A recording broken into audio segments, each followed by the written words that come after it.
by myself today because David Solomon is traveling, finally taking a much deserved vacation, and hopefully he's enjoying himself. Where we bring you an unfiltered, uncensored conversation, a wide range of topics. Our podcast is dedicated to giving you a platform so that we can express our opinions, share thoughts, experiences, ideas, and from a variety of perspectives. Honestly, it's an opinion. Join us as we dive into the latest news, pop culture, politics, so much more, from rants about absurdity in modern life, like the news today, and deeper issues affecting society, like everyone being indicted and everyone being turned around, right? So sit back, relax. We got you covered on this next journey of the Rant Network. You know, guys, I've got lots of windows open because Dave is not here to help me keep things organized, but that's okay. The complex world of unequal enforcement of rules and regulations, laws. It's like the season for impeachment. We explore the unsettling reality that laws, guidelines, which are meant to be fair and just in society, are now falling short when it comes to a consistent application of the law.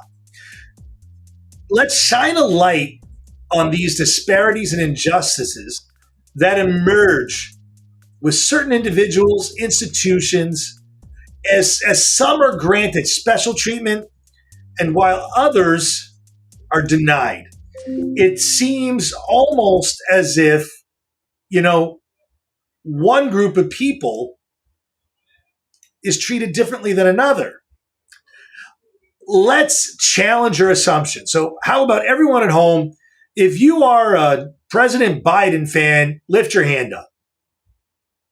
Okay.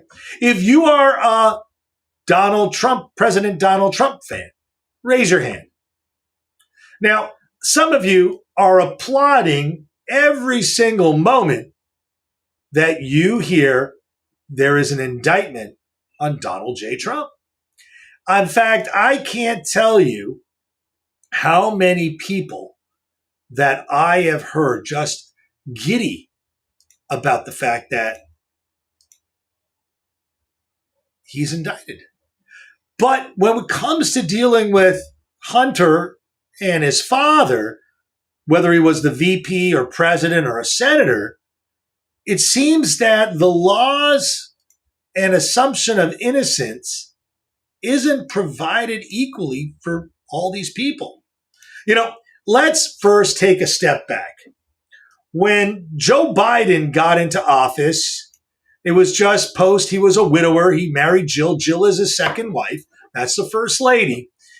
And today his net worth is supposed to be around $9 million. But in the news, we're hearing about $5 million here, $17 million there, and we don't seem to get it. His son Hunter's net worth is $230 million. I don't even know if he ever passed the bar. But let's assume for a second that he did. And he's a practicing attorney. Great. We don't really think much of it. But when we look at any of the Trump children or son-in-law, they're always evil. So the Republican side is evil. And the Democrat side is always angels. But as we're finding out, the New York Post and the most recent testifier in front of Congress, who fact-checked the fact-checkers and has now proven, now not in a court of law, but as a fact that Vice President Biden, not only did he talk to lots of Hunter Biden's business associates and his partners, we assume also his brother and his business associates, but he also may have profited off of all, because tell me an unaccomplished person that has a net worth of $230 million. I'm not worth $230 million, and I don't think you are either. But when you are a chronic drug user, when you skip out on paying rent, which is now his Beverly Hills house, he didn't pay, or LA house, he didn't pay $80,000 rent. But he wasn't charged or sued for it because they didn't want to give the Bidens a bad name. It's just his son. He's got issues. Like, we always feel sorry for Hunter Biden, but do you feel sorry for yourself? Because I don't know how many people get the Hunter treatment, gets to do things that violate U.S. law, as so did his father, by even having the conversations with foreign dignitaries on behalf of his son. Because a sitting vice president isn't permitted to do so at all. In fact, I don't even know how he amassed $9 million, because Jill was a school teacher and he was just a simple senator. So I don't know about you and what you do for a living, but I want to ask yourself a question. Do you have $9 million, at least 2 mansions in Delaware, to speak of? Well, he's a civil servant. Now, civil servants have the right to make a living, but they don't have a right to make a living on the backs of U.S. taxpayers in any way, shape, or form. This level of corruption actually dates back to the Obama administration, where Obama administration said that you should not have boasted that you jawboned or threatened and got fired someone in the Ukraine over the Burisma deal. In fact, the fact checkers verified it, and actually you can Google that audio. So again, that doesn't mean that Donald J. Trump is innocent of what he's being charged from. No more is Hunter and Joe. However, the presumption of innocence is somehow unevenly weighed on Hunter and Joe than it is on Donald and Co. And I think that's a society big problem. And, now talking about impeachment isn't necessarily a way to solve problems.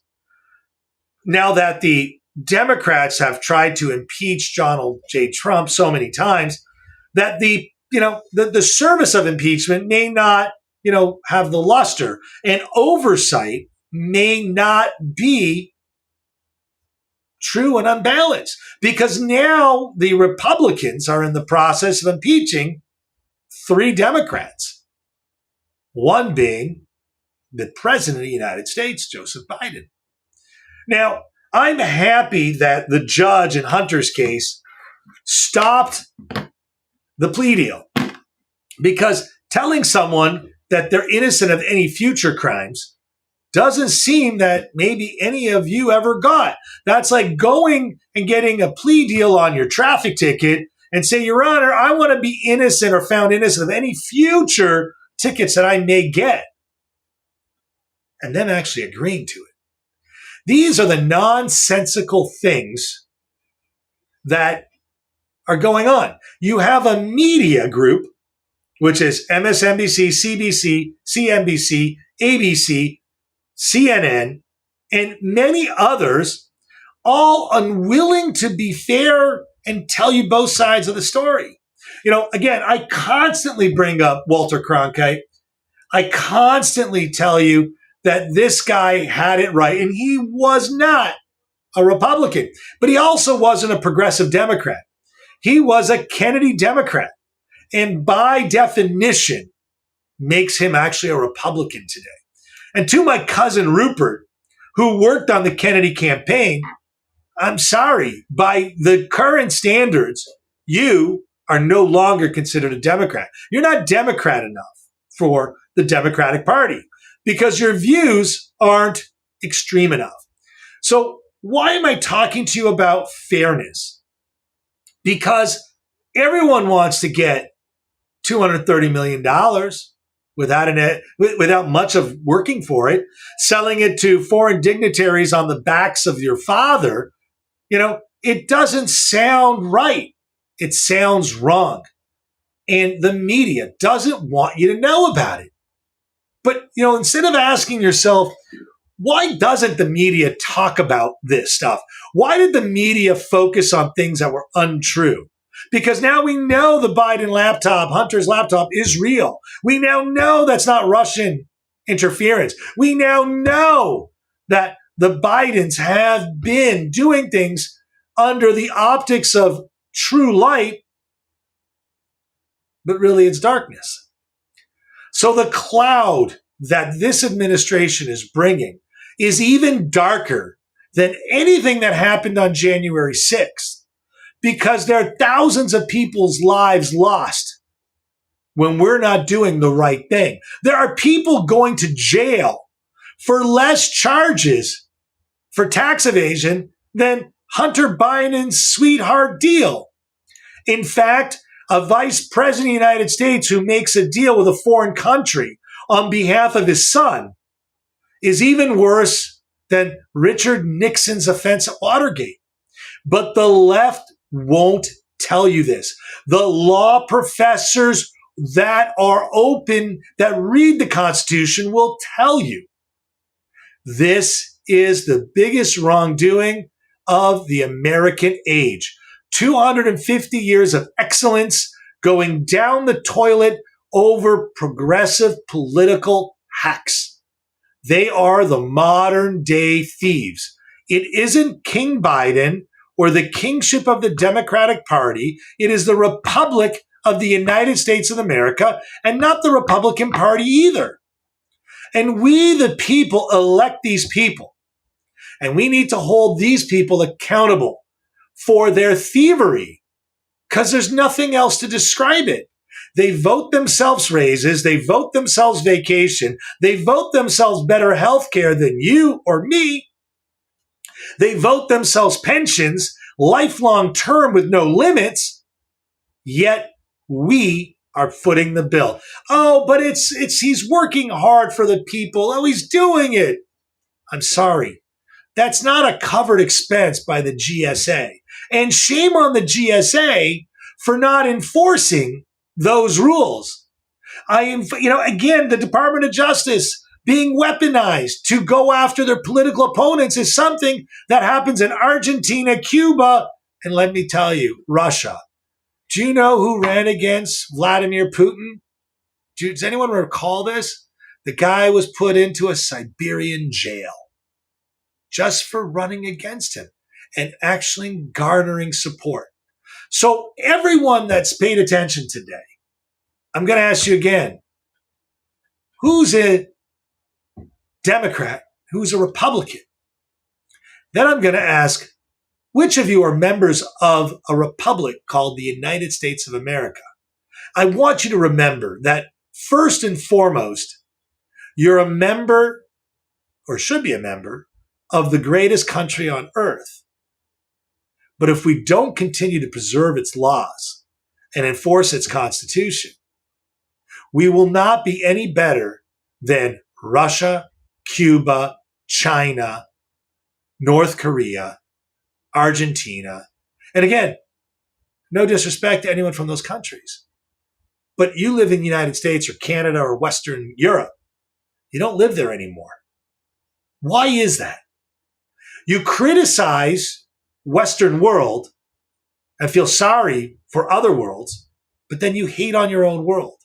Guys, I can't tell you enough how much I really want all of you to take away from this podcast, to look in the mirror, look at the facts. Just Google, what is Hunter Biden's net worth? And try and figure out how he could have earned $230 million as a net worth. Just take a moment. Just look at that. And if you can't scratch your head, there's no help for the Republic of the United States of America. That's all for today's episode. Thank you for tuning and listening to the Rant Network. We hope you've enjoyed this conversation, gained some valuable insight. We appreciate your support. Join us next time for another thought-provoking conversation, Monday, noon Eastern, because every Monday, Wednesday, and Friday, we're ranting, whether it's me by myself or with my cohort, David Solomon.